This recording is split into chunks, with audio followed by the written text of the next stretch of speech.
Bonsoir à tous, bienvenue dans Euronews Soir et merci de nous rejoindre pour cette édition.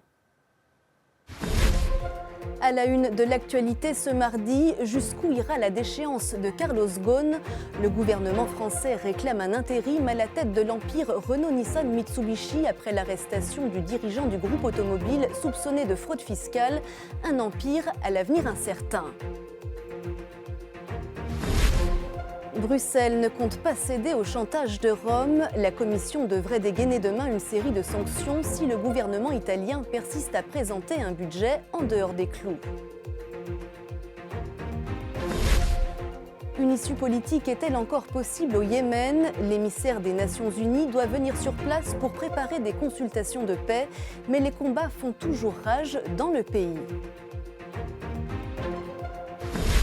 Et puis un hommage en son et en images à la reine de la soul, Amazing Grace, le documentaire maudit de Sydney Pollack, vient enfin de sortir, plus de 4 décennies après son tournage, un portrait à vif d'Aretha Franklin. C'est un véritable séisme dans la sphère économique au lendemain de l'arrestation de Carlos Ghosn. Quel avenir se dessine pour l'empire automobile Renault-Nissan-Mitsubishi? Le dirigeant mis en cause pour malversation est toujours en garde à vue et de nombreuses incertitudes demeurent sur sa succession. Les explications d'Audrey Tilve et Romain Gauguelin. Un personnage cupide, une trahison. Dans la presse japonaise, la chute de Carlos Ghosn est sans pareil. Le PDG de l'alliance Renault-Nissan-Mitsubishi Motors a passé une deuxième journée en garde à vue après son arrestation surprise lundi à peine son jet arrivé à Tokyo. Accusé d'avoir dissimulé la moitié de ses revenus au Japon entre 2011 et 2015, il est aussi suspecté de nombreuses autres malversations comme l'utilisation des biens de l'entreprise à des fins personnelles. Partie d'une enquête interne à Nissan, ces révélations sont désormais entre les mains du ministère public qui peut faire durer la garde à vue jusqu'à 20 jours avant une inculpation formelle ou une improbable remise en liberté. Dans les rues de Tokyo, l'image du sauveur du fleuron Nissan a du plomb dans l'aile. Quand j'entends Nissan, je pense à une compagnie dont le Japon est fier. Je conduis une Nissan, mais quand vous êtes au sommet du groupe, vous ne devez rien commettre d'irresponsable. En tant que japonaise, je trouve cette affaire embarrassante.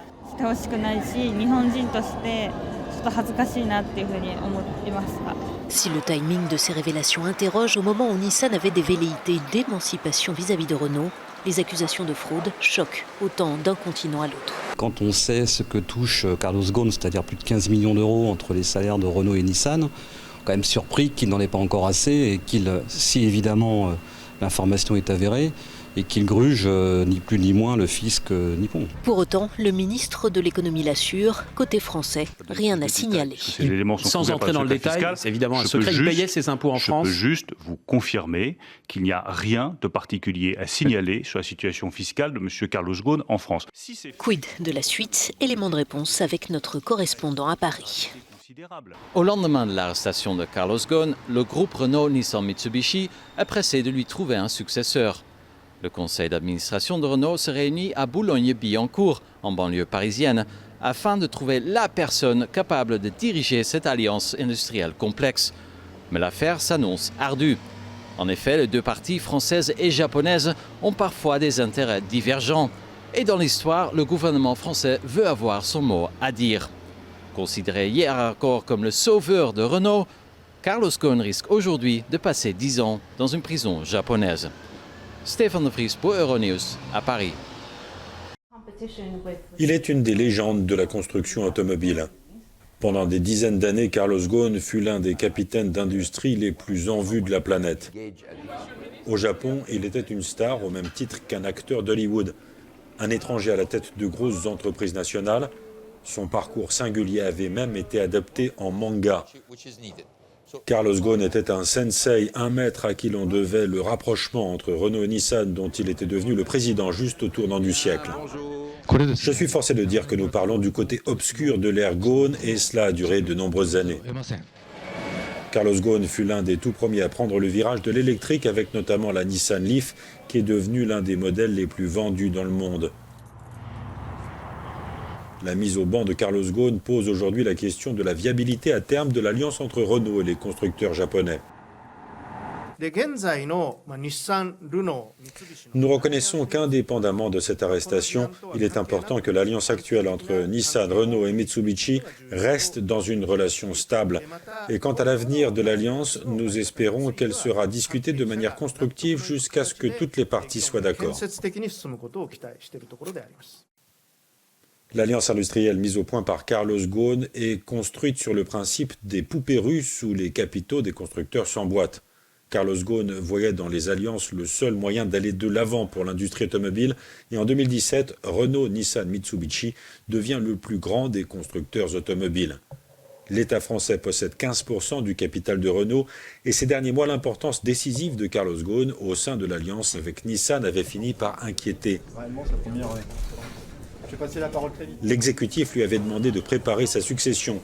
Carlos Ghosn n'avait pas désigné de dauphin. Sa chute oblige Paris à trouver une solution pour sécuriser l'avenir de Renault et protéger son alliance avec Nissan.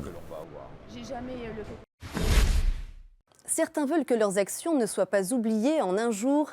Des Gilets jaunes se sont à nouveau mobilisés dans plusieurs villes de France et sur l'île de la Réunion. Des opérations auxquelles d'autres corps de métier ont décidé de se joindre. Jérôme Plu. En France, au 4e jour de leur mobilisation, les Gilets jaunes ont continué leur action ce mardi. Autoroutes, dépôts pétroliers, ronds-points, ils tentent encore de paralyser le pays, mais ils sont de moins en moins nombreux. Une source policière évoque 10 000 manifestants. Samedi dernier, ils étaient 290 000. Les gens, ils s'assoivent dans leur canapé, ils se plaignent, mais qui viennent avec nous. Nous, on est là, on est toujours là et on va pas bouger. Moi, c'est ma première manifestation de toute ma vie. J'aurais jamais fait. Là, c'est vraiment que je suis à bout. Les blocages ont parfois donné lieu à des violences et des dégradations. Au moins 20 personnes ont été interpellées par les forces de l'ordre en France métropolitaine. L'île de la Réunion est quant à elle totalement paralysée depuis samedi par le mouvement des Gilets jaunes. Le département d'Outre-mer est confronté à une flambée de violence. Voitures brûlées, commerces pillés, incendiés, automobilistes rackettés. Le préfet a instauré un couvre-feu partiel sur la moitié des communes de l'île.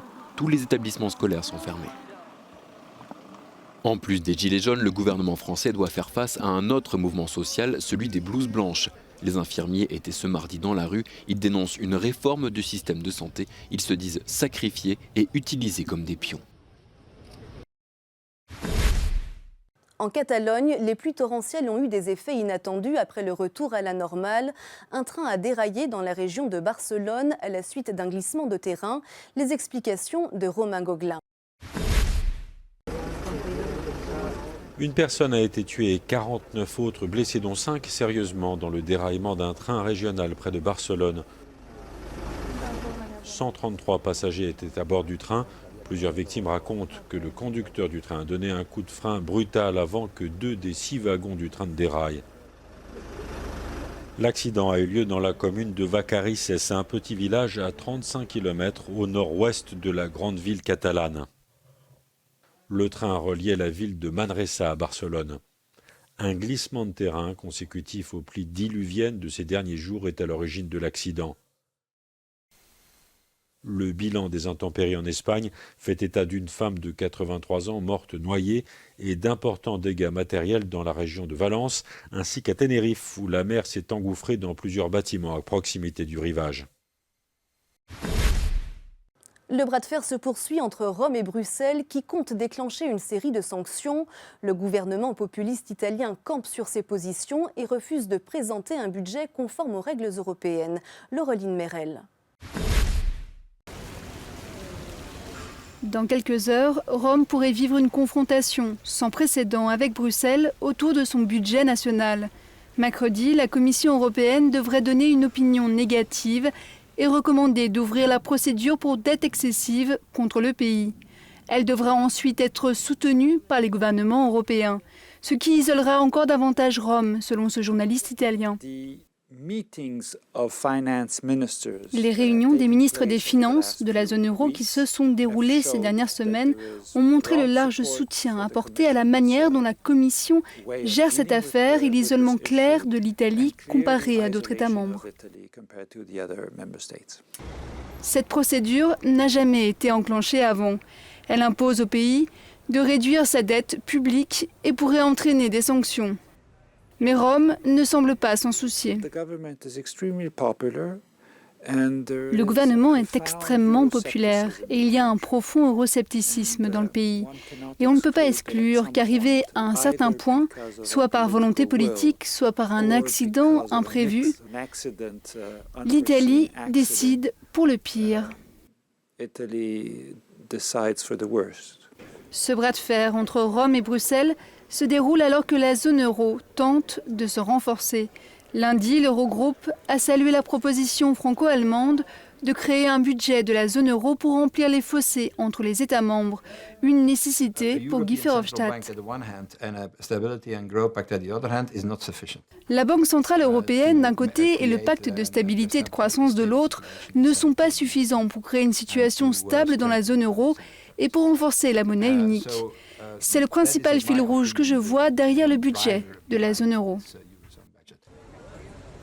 Mais seuls les États membres qui respectent les règles fiscales européennes seront capables d'utiliser l'argent dans le budget.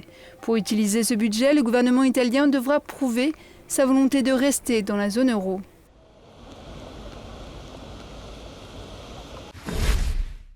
C'est un conflit interminable qui a débuté en 2015 et porte avec lui le spectre d'une famine générale.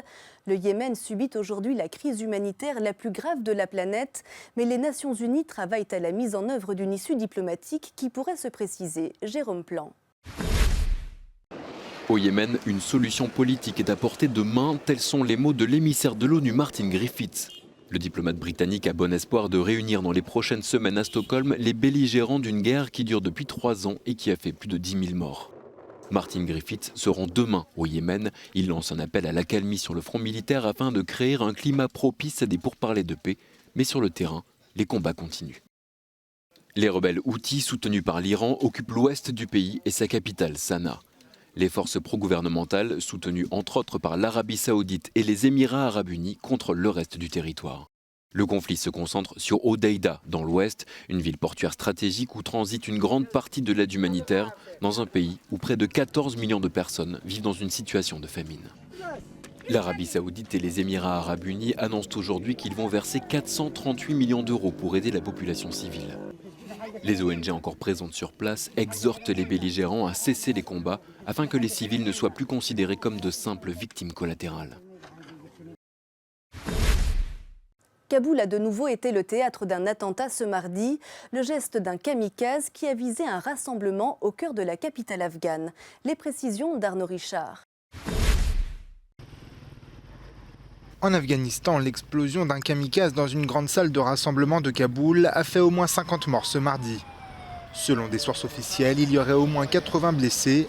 L'attaque visait un grand rassemblement d'oulémas, des religieux réunis pour célébrer la naissance du prophète Mohammed. Le lieu était bondé. J'étais en train d'aller chercher de l'eau pour les convives et lorsque je descendais les escaliers, j'ai entendu le bruit d'une explosion à l'intérieur du hall. Quand on est rentré dans la salle, tout était recouvert de poussière et de fumée. Il y avait des corps partout sur les chaises et de nombreux morts.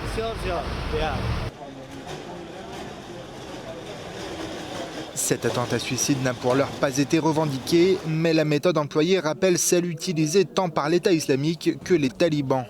Ces deux organisations ont par le passé déjà ciblé des groupes religieux favorables au gouvernement afghan, un gouvernement soutenu militairement par les États-Unis et que les terroristes cherchent à renverser. C'est une pépite musicale et un enregistrement qui a failli ne jamais voir le jour. Le documentaire Amazing Grace, qui célèbre Aretha Franklin, vient de sortir enfin, plus de 40 ans après son tournage. Un hommage vibrant à la reine de la soul, Maxime Bios. Un document sur le gospel, un document sur Aretha Franklin, mais aussi un document sur le cinéma musical. Amazing Grace et tout ça à la fois. Filmé au début des années 70 par Sidney Pollack pendant l'enregistrement de l'album Gospel de la reine de la soul, le film vient seulement d'être présenté à New York.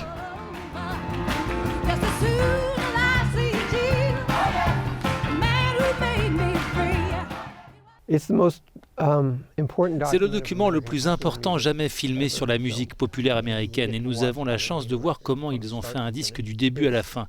C'est une expérience unique et différente de toute autre expérience et j'en ai vu beaucoup.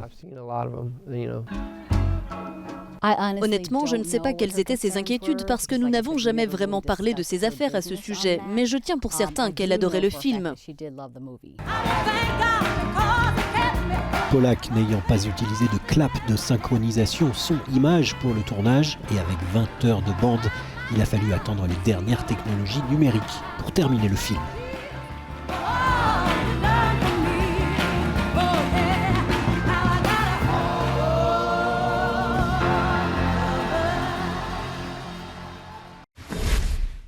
C'est la fin de cette édition, merci de l'avoir suivi. Vous pouvez retrouver toute l'actualité sur notre site et sur les réseaux sociaux. Très belle soirée à tous.